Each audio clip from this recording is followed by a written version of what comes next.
Eh bien, j'ai la joie d'accueillir cet après-midi, il est 15h05 à ma petite pendule neuchâteloise, Patricia Lederman, qui est conseillère conjugale. Bonjour. Oui, bonjour, psychothérapeute.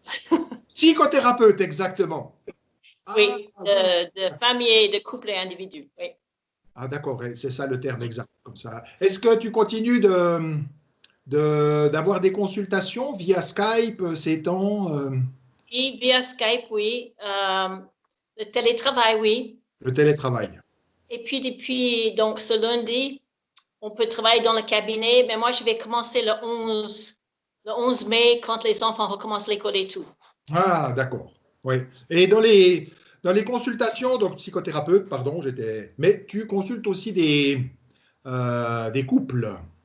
Oui, donc comme je suis thérapeute de couple et famille, je Voilà. consulte aussi les couples et c'est vrai qu'il y a plus de demandes, Ah, il y a mais plus je de pense que ça. c'est lié plutôt aux problèmes latents qui sont sortis pendant le confinement. Ah, Oui, d'accord. Donc le confinement, ça a été un peu une sorte de révélateur, si on veut. oui, je pense. Ouais.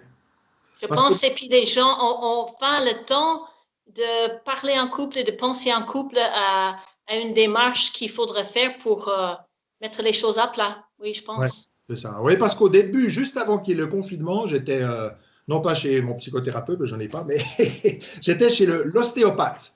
Et il m'a Voilà. dit, il y aura beaucoup de séparations et beaucoup de difficultés parmi les couples. Est-ce que tu confirmes un peu cette impression de révélateur, justement, ou... Je pense que si on regarde en Chine, ils disent que ça a beaucoup augmenté, mais en même temps, puisque tout a été fermé pendant un mois, euh, peut-être il y a certaines choses qui sont dues à l'effet que les gens n'ont pas pu faire les démarches avant. Je ne Oui, sais pas, mais je pense qu'il y aura plus quand même parce ouais, que ouais, avec le stress qui augmente, parce que c'est quand même une crise, hein, le confinement pour un couple. bien sûr. Et parfois, ça fait sortir ces problèmes latents, oui. Oui, je pense qu'il y aura plus, malheureusement. Mais espérons que beaucoup de gens vont sortir, beaucoup de couples vont sortir grandis de cette expérience, de cette crise aussi. Voilà. Une crise, c'est une occasion de croissance aussi, comme ça, mais sans trahir aucun secret, parce qu'on ne veut pas trahir le secret médical ni les personnes. Qu'est-ce qu'on pourrait dire un petit peu comme ça? C'est vrai que c'est une question un peu bateau, mais est-ce qu'on arriverait à cerner un petit peu à dire, mais quelles sont les difficultés auxquelles euh, un couple est confronté un petit peu? Je sais que ça doit être un peu différent, mais il y a peut-être un petit peu des convergences, Oui, des points communs. oui, mais je pense que pour les couples en tout cas, surtout pendant ce confinement, euh, il y a d'un côté les opportunités et de l'autre côté des dangers. Oui, Et les opportunités pour les couples qui prennent vraiment ces opportunités, c'est de développer la créativité pour trouver des moyens de faire face à cette crise. C'est de prendre le temps de mieux se connaître, de s'écouter mieux et aussi connaître l'autre mieux et aussi ses enfants. Euh, un temps de mieux exprimer ses émotions et développer plus d'empathie et aussi la bienveillance dans la famille. Et peut-être aussi avoir une meilleure répartition des tâches dans la famille aussi pour les enfants et développer peut-être des ressources nouvelles découvertes pendant le confinement. Pourquoi pas?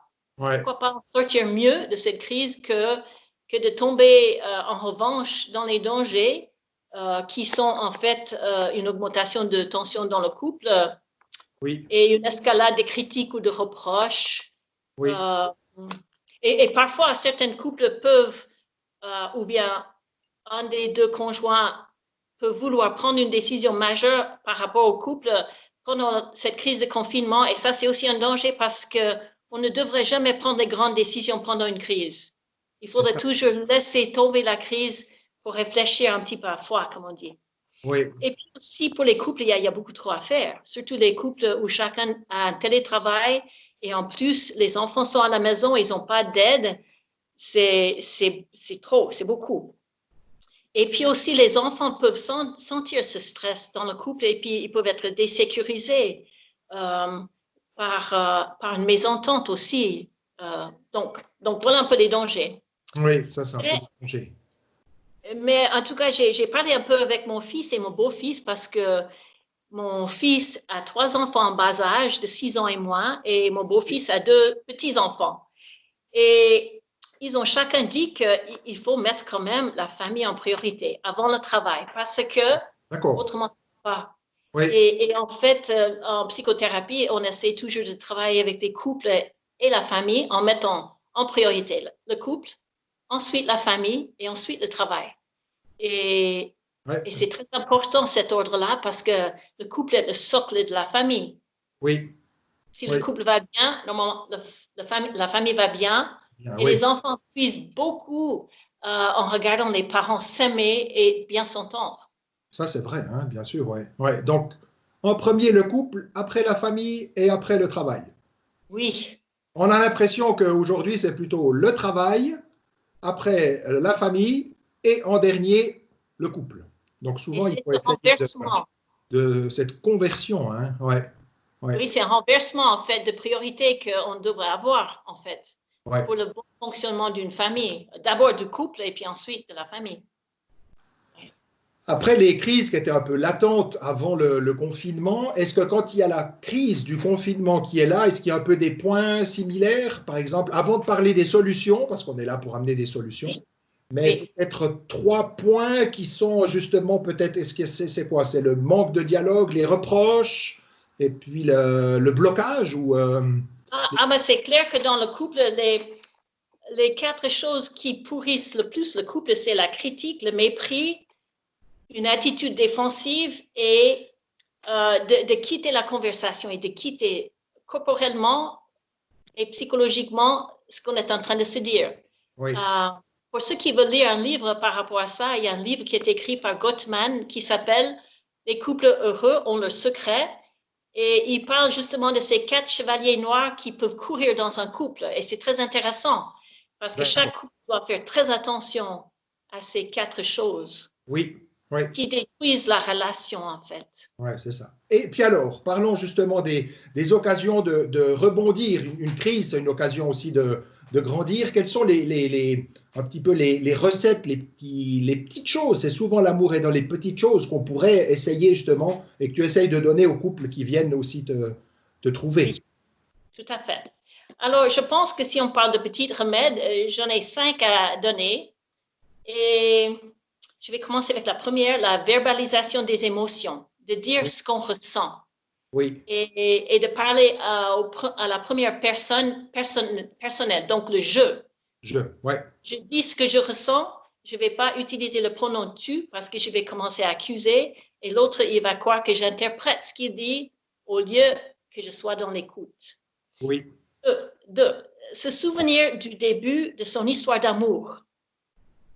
Alors ça, c'est quelque chose que je fais souvent en thérapie de couple parce que souvent, le début d'une relation est fait de toute cette effervescence de la rencontre et ce qui nous a plu chez l'autre.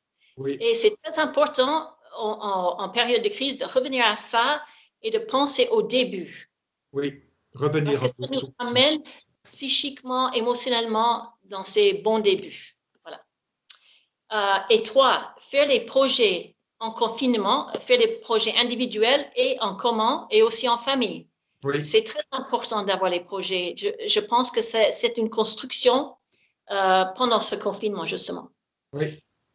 Et numéro 4, puisque le couple est en confinement, d'avoir une sorte de jeu de pouvoir. Où, par exemple, le père, un jour, il a l'autorité, et donc les journées paires, et la mère, les journées impaires.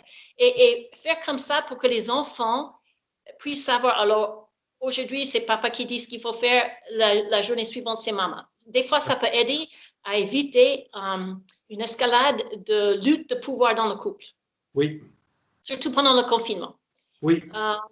Et puis, numéro 5, les clés de communication. Et puis, j'en ai une dizaine.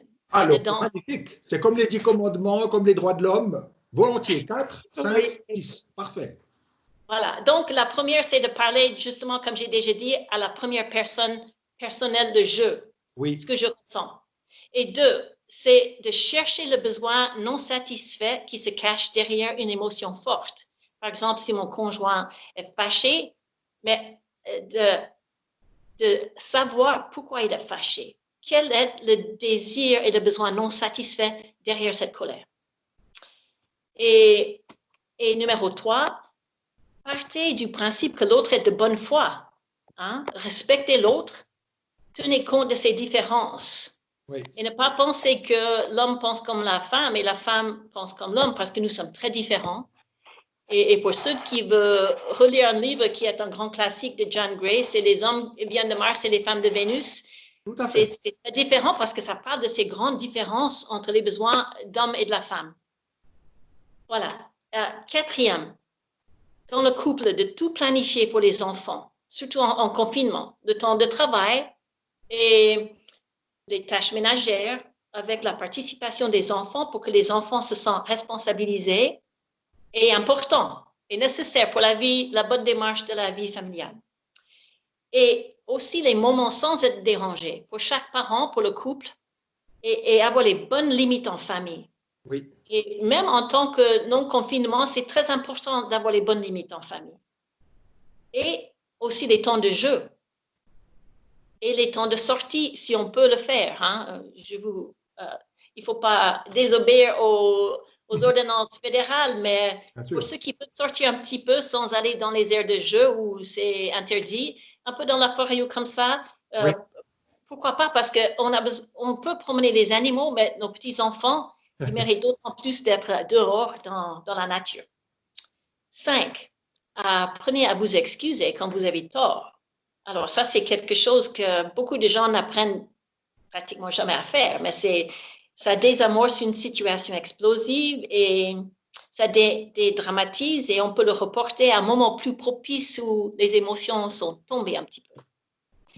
Et 6, apprenez à pardonner, à ne pas avoir une attitude défensive parce que l'autre croit qu'on ne les écoute pas, ou à bouder. Alors, ça, c'est vraiment très mauvais pour le couple. Et 7, profitez et abusez de l'humour pour faire revenir la bonne humeur à la maison. Ça, c'est très important. Je pense que c'est un mécanisme de défense qui est tellement important, c'est de savoir rigoler, de prendre les choses un peu à la légère, même quand elles sont lourdes, et savoir rire.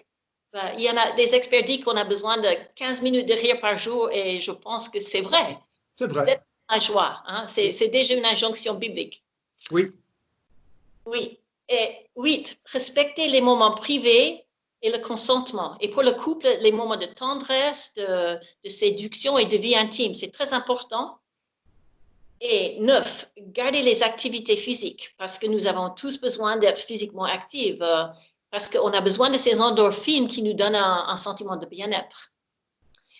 Et puis, je pense qu'il ne faut pas qu'on oublie que dans certaines situations trop compliquées, il ne faut pas hésiter à se faire aider par les professionnels, par la téléconsultation. Oui. Et puis maintenant que les cabinets sont ouverts, carrément de prendre rendez-vous. Parce que parfois, il y a des cas de violence conjugale qui sont liés aux dépendances, aux addictions, aux choses assez graves, et on ne peut pas s'en sortir seul. Donc, il y a des numéros dans chaque canton qu'on peut appeler, et on peut toujours appeler la police 117 pour avoir tous ces numéros. Oui. Et il y a aussi une ligne à disposition pour les enfants, c'est le 147. C'est vrai qu'il faut en parler parce qu'on ne sait jamais d'où peut sortir une certaine violence et on sait qu'il y a une grande augmentation de violence. C'est dans les gens, ça peut doubler. Oui. Oui. Oui. Magnifique. Mais, oui. Je pense qu'aussi pour le couple chrétien, c'est vrai qu'on est très guidé par les principes bibliques parce que si on met Dieu en première place, voilà. Les choses, tout le reste, toutes nos autres priorités devraient être en place. Par exemple, le couple en premier, la famille en deuxième place et le travail en troisième place. D'accord. Et puis, je connais aussi les couples qui ont pris ce temps de confinement comme un temps d'apprendre à prier en couple. Et ensuite, cette prière de couple va dans la famille. Donc, la prière, vraiment, les deux, mais souvent, ils se gênent de prier entre eux. C'est tellement intime. Oui, et je pense que notre foi, en tout cas dans le canton de Vaud, peut-être dans le canton de Fribourg aussi, c'est une chose très privée. Mais en fait, notre foi, ça nous est donné pour partager avec les autres, n'est-ce pas? Tout à fait, oui. Surtout, premièrement, avec nos propres enfants, pour partager en famille. Oui. Et quand j'étais petite, il y avait partout le leitmotiv, une famille qui prie ensemble, reste ensemble. Ah, c'est beau ça. C'est Magnifique. beau. Et je pense que c'est important de voir les parents prier aussi. Je peux dire que quand j'étais petite, j'habitais sur les plaines du Minnesota et on avait souvent les tornades et les grêlons et le très mauvais temps. Et mon père était agriculteur. Et puis, quand il y avait de la grêle très fort, ben, on se mettait à genoux et puis on priait dans le salon. Et j'étais toute petite et je me rappelle d'avoir regardé mon père comme ça parce qu'il était bien plus grand que moi. Et je me suis dit, mais il est aimant. Et puis, il demande encore de la protection, mais je me sens vraiment en sécurité avec lui. Alors, il est en train de faire une transcendance qui Ouais. est magnifique parce qu'il appelle l'aide de Dieu. Et pour moi, je pense que ça m'a beaucoup touchée dans ma foi, consciemment et inconsciemment, de voir mon père à genoux comme ça pour demander de l'aide. Voilà, ça c'est une Quel petite beau anecdote. très, très beau témoignage, très simple, très beau, très parlant. Et oui, ben, c'est vrai qu'alors la prière, effectivement, parce que là, je suis aussi prêtre, comme ça, c'est effectivement une ressource, mais c'est pas la seule. Hein. Il peut y avoir à coup des couples qui prient, qui pratiquent ensemble, mais qui se trouvent en difficulté, alors qu'ils n'aient pas peur de consulter, justement, de venir, par exemple, te voir toi ou d'autres, comme ça, c'est aussi important. Hein. Ouais. C'est très important parce que en tant que chrétien aussi, on peut avoir les problèmes comme tout le monde. C'est pas, Oui, on n'est pas épargné, mais on a ouais. un grand appui, ça c'est sûr. Oui, mais des fois, il faut savoir demander de l'aide Oui, aux prêtres, aux pasteurs et puis aux thérapeutes qui sont formés pour faire ça. En fait, il y a beaucoup d'aide, oui, il y a mais beaucoup. de ne pas rester seul avec ses problèmes, de Voilà, vraiment savoir demander l'aide. de savoir demander de l'aide. Eh bien, avec ces 4 difficultés, on a eu 5 remèdes plus 10 conseils.